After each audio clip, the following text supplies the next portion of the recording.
अंबेडकर भवन गुड़गांव के अंदर जो सेक्टर 4 में है उसके अंदर महिला सम्मेलन हुआ। उस महिला सम्मेलन के अंदर जो कुरुक्षेत्र के अंदर प्रोफेसर हैं पूनम बोध जी, वहाँ उनकी अध्यक्षता में यहाँ पर ये प्रोग्राम हुआ है।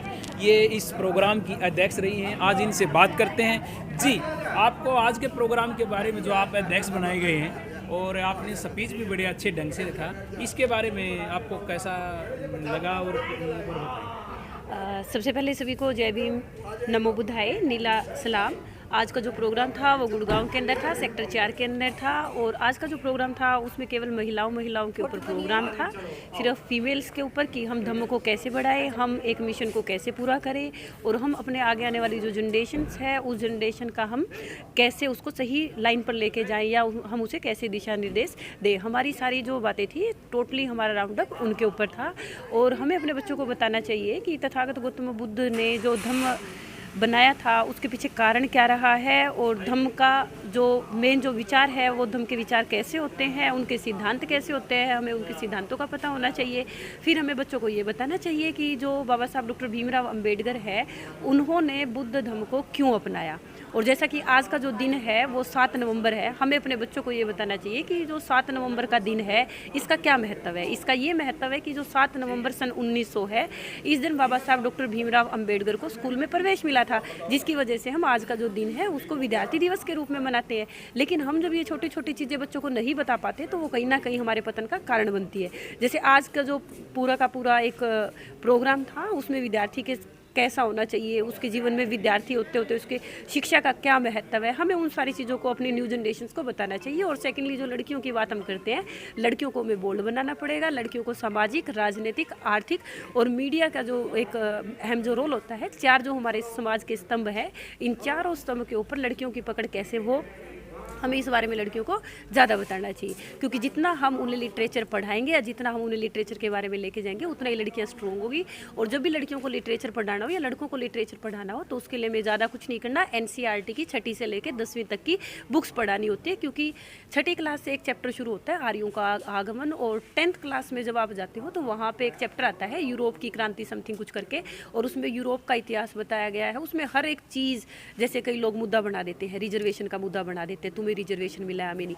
लेकिन हमें लोगों को और बच्चों को और बुजुर्गों को ये समझाना पड़ेगा कि ये सिर्फ इंडिया के अंदर रिजर्वेशन नहीं है, इंडिया से बाहर की जो कंट्री है वहाँ पर भी है। तो हमें बेसिकली कहने का मोटा मोटा रिजल्ट ये है कि बच्चे को बेस सिखाओ और बच्चे को पढ़ाओ। जब तक हम अपने इतिहास को नहीं जान पाएंगे तब तक हम कोई भी क्रांति या कोई भी गति आगे नहीं कर सकते हैं।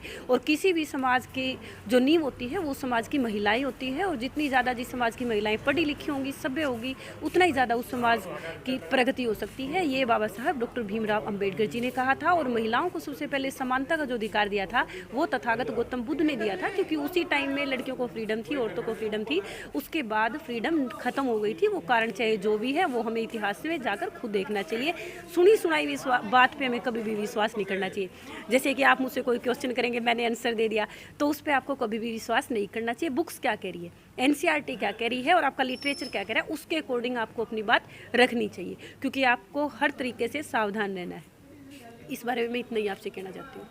अभी जो मैं देख रहा था प्रोग्राम के अंदर, आपने बड़े अच्छे ढंग से जो किस प्रकार से लड़कियों को अवेयरनेस होना चाहिए, किस प्रकार से दूसरों के सामने उसको पेश आना चाहिए, और यदि उसके सामने कोई मिसबिहेव करता है तो उसके बारे में भी बड़ा अच्छे ढंग से आपने वो बात रखी। उसके लिए ये है, सपोज करो कि आप मुझको एग्जांपल ले लीजिए, अगर मैं स्कूल में जा रही हूँ, यूनिवर्सिटी में जा रही हूँ, चाहे मैं स्टूडेंट के रूप में जा रही हूँ, चाहे मैं टीचर के रूप में जा रही हूँ, क्योंकि आज के टाइम में जो टीचर्स हैं वो कुछ न्यू ब्रांड के आगे पता नहीं चलता कि ये टीचर है।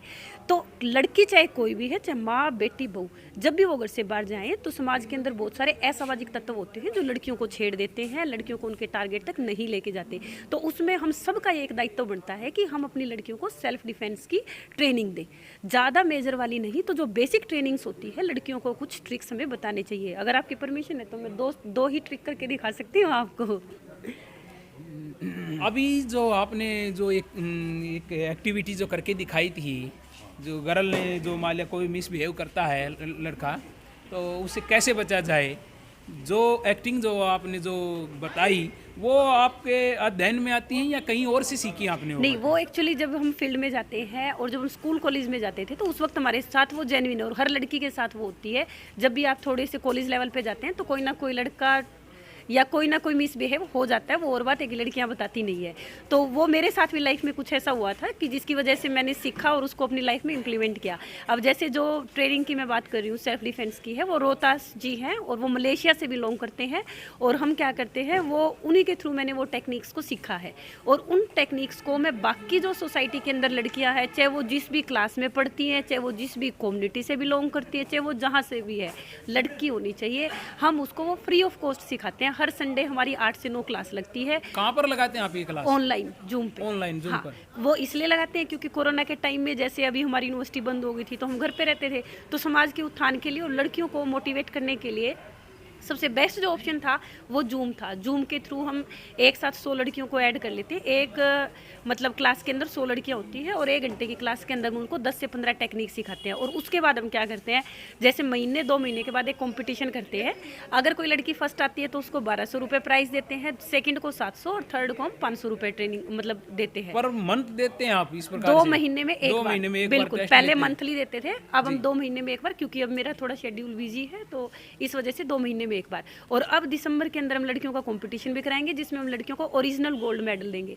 तो उसमें हमारा टारगेट है कि 400 से 500 लड़कियां जो है उसको हम हिसार के अंदर जो मेला गवर्नमेंट कॉलेज मैदान है वहाँ पे उनकी ट्रेनिंग होगी। जो लड़की फर्स्ट आएगी, सेकंड आएगी और थर्ड आएगी, हम उनके अकॉर्डिंग ओरिजिनल गोल्ड मेडल भी उन लड़कियों को देंगे। उसमें हम समाज का कोई भी पैसा नहीं होंगे, हम खुद की पॉकेट से वो देंगे। और लड़कियों को हम बदले में एक सर्टिफिकेट भी देंगे कि आपने हमारे यहाँ से ये लिया है, तो ट्रेनिंग लिया है। बिल्कुल ट्रेनिंग लिया है। और जो आप ट्रेनिंग ऑनलाइन दे रहे हैं उसको उसका टेस्ट जो लोगे आप पहले ऑफलाइन हम लोगे? सिखाएंगे, पहले आप सिखा रहे हैं और फिर हम ऑफलाइन, अगर बच्चा अवेलेबल है, जी। जैसे जो हिसार से बिलोंग करता है और अगर मैं हिसार हूँ तो मैं वो ट्रिक उन बच्चों को सिखाऊंगी ऑफलाइन। अब जैसे मैं रहती हूँ कुरुक्षेत्र और बच्चा हिसार, तो मेरे पास तो ऑप्शन नहीं है, तो वो ऑनलाइन है। और अगर कोई बच्चा कुरुक्षेत्र का है और वो अगर अवेलेबल है तो मैं उसको वो ऑफलाइन, क्योंकि पहले हम ये ट्रेनिंग ऑफलाइन कराते थे, क्योंकि जो डॉक्टर रोहतास जी हैं इनका जो आपकी लिम्का बुक है उसके अंदर भी नाम दर्ज हो चुका है। पहले हर स्कूल के अंदर, हर कॉलेज के अंदर जा के लड़कियों को ये ट्रेनिंग फ्री ऑफ कॉस्ट हम देते थे, लेकिन जब कोरोना है तो उस वजह से हम इसको ऑनलाइन दे रहे हैं, अदरवाइज ये ट्रेनिंग ऑफलाइन ही थी।